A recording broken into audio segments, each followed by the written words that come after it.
Pemirsa sekalian, sahabat-sahabat pecinta channel ini,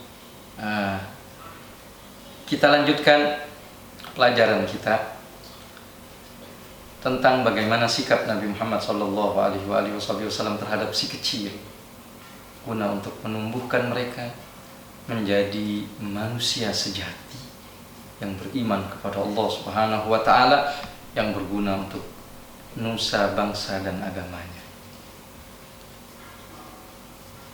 Ada sebuah cerita bahwasanya Rasulullah Shallallahu Alaihi Wasallam mempunyai seorang sahabat yang bernama Abu Talha. Abu Talha ini punya istri yang bernama Ummu Sulaim, atau ibu daripada Sayyidina Anas bin Malik.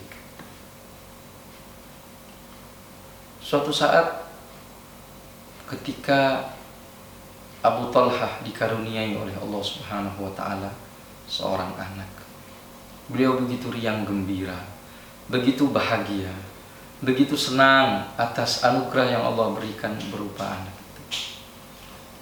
Setiap dia pulang dari kerjaannya, pasti dilihat anaknya.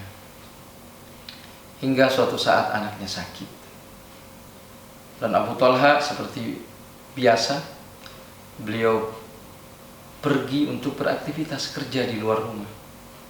Menjelang waktu malam beliau pulang, dan ternyata anak yang dicintainya itu meninggal dunia. Tapi Ummu Sulaim cerdas. Dia tidak mau menyakiti hati suaminya. Dia tidak ingin mengecewakan suaminya yang begitu sayang dan cinta kepada anak semata wayangnya itu. Maka saat itu Ummu Sulaim sangat bersedih, tapi kesedihannya tidak ia tampakkan.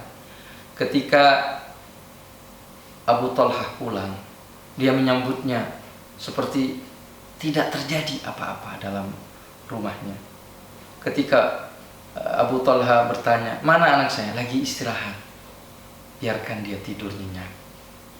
Kemudian Ummu Sulaim menyediakan makan yang enak untuk Abu Talha. Dia pun makan, hatinya tenang. Setelah makan enak, dia mengajaknya tidur, melakukan hubungan suami istri. Mereka tidur. Kemudian setelah selesai dan Abu Talha sudah tenang keadaannya, baru Ummu Sulaim bercerita bahwasanya bagaimana jikalau engkau dipinjamkan oleh seseorang sebuah barang, kemudian orangnya itu minta, apa yang akan keluar dari dirimu? Tentu akan saya kembalikan, kata Abu Talha. Ketahuilah sesungguhnya anakmu yang dikaruniai, yang dititipkan kepada kita oleh Allah, saat ini telah meninggal dunia. Kaget Abu Talha. Kita kembalikan kepada Allah Subhanahu wa Ta'ala. Abu Talha akhirnya kaget, namun dia ridho. Dia juga bangga dengan apa yang dilakukan oleh istrinya. Dia pun bercerita kepada Nabi Muhammad sallallahu alaihi wasallam. Kemudian Nabi senang dengan apa yang dilakukan oleh Ummu Sulaim terhadap suaminya itu, dan beliau berkata, Nabi berkata, "Apakah engkau semalam tidur bareng dengan istrimu, melakukan hubungan suami istri?" "Iya ya Rasulullah." Maka Nabi mengatakan, "Barakallahu lailatakuma." Mudah-mudahan Allah berkahi malam kalian berdua. Kemudian setelah itu Allah Subhanahu wa Ta'ala mengkaruniai keduanya. Artinya di malam itu mereka kumpul melakukan hubungan suami istri, ternyata langsung dikaruniai kehamilan oleh Allah Subhanahu wa Ta'ala, dan lahirlah dari keduanya gulaman sammahun Nabi Abdullah. Lahir seorang anak kecil, seorang bocah yang dikasih nama oleh Nabi Muhammad dengan nama Abdullah. Setelah besar dan dia kawin, Abdullah punya anak laki-laki berjumlah 9 orang. Dari 9 orang ini semuanya hafal Al-Quran, menjadi ulama, diceritakan oleh Imam Bukhari di dalam kitab sahihnya dengan panjang lebar. Nah, pelajaran yang penting di sini, bagaimana Nabi Muhammad SAW mendoakan keduanya.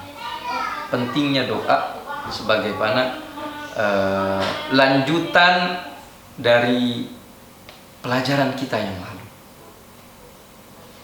Di situ kita temukan di dalam Al-Quran bagaimana Allah Subhanahu wa Ta'ala mengajarkan betapa orang yang hamil itu perlu dihargai, betapa orang yang sedang di situ ada mengandung cabang bayi itu mempunyai posisi yang besar di dalam syariat. Kita temukan di dalam Al-Quran bila mana ada seseorang menceraikan istrinya dengan tolak bain, cerai 3 sudah. Artinya tidak ada yang artinya menceraikan sudah tidak bisa balik lagi. Itu disebut dengan tolak bain di dalam Islam. Di situ Allah Subhanahu wa Ta'ala mengatakan, padahal kalau orang sudah cerai 3 itu tidak berkewajiban bagi suami untuk menafkahi, tidak berkewajiban bagi suami untuk menyediakan dirinya tempat tinggal. Tapi bila mana hamil, dikatakan oleh Allah Subhanahu wa Ta'ala, wa in kunna ulati hamlin fa anfiqu alaihinna hatta yada'na hamlahun. Bila mana mereka adalah orang yang hamil, maka fa anfiqu alaihinna, nafkahilah, tetap berkewajiban menafkahi. Kenapa? Karena ada cabang bayi. Bukan menafkahi istrinya yang sudah dicerai 3, tapi menafkahi cabang bayi atau bayi yang ada di dalam kandungannya, sehingga mereka lahir. Nah, itulah bagaimana syariat mempunyai perhatian yang sangat khusus, terhadap orang-orang yang sedang hamil.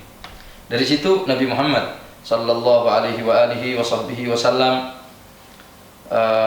pernah mengutus Ummu Salamah dan Zainab binti Jahsh untuk mendatangi putrinya Sayyidah Fatimah tatkala beliau akan melahirkan.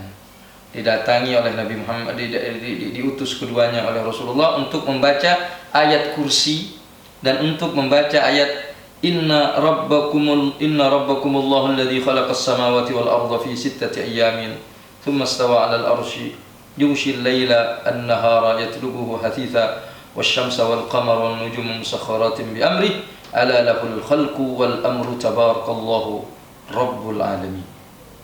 Itu diajarkan oleh Nabi Muhammad sallallahu alaihi wasallam kepada orang yang sedang hamil.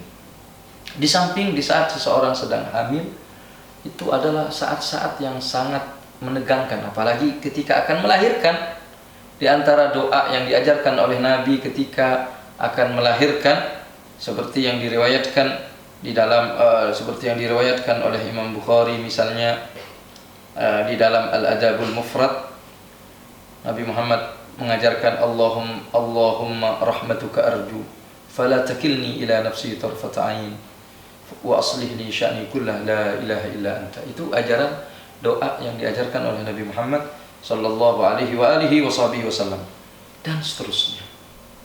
Nah, dalam syariat seseorang itu bila mana sedang hamil dan dia sehat tapi dikhawatirkan ada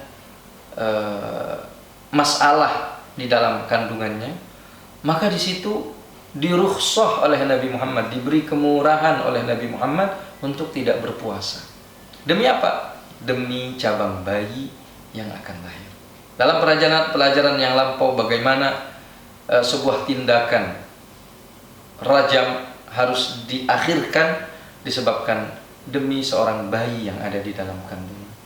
Maka semestinya kita yang mempunyai istri yang sedang hamil mempunyai saudara yang sedang hamil, banyak berdoa kepada Allah Subhanahu wa taala dan memperhatikan dengan perhatian yang sangat serius agar mereka lahir sehat secara fisik, sehat secara mental, sempurna, berkah melaksanakan ajaran Nabi Muhammad sallallahu alaihi wasallam, sehingga mereka nanti lahir ke muka bumi ini menjadi anak-anak yang cerdas, yang pintar. Wassallallahu ala sayyidina Muhammad wa ala alihi wasallam walhamdulillahi rabbil alamin.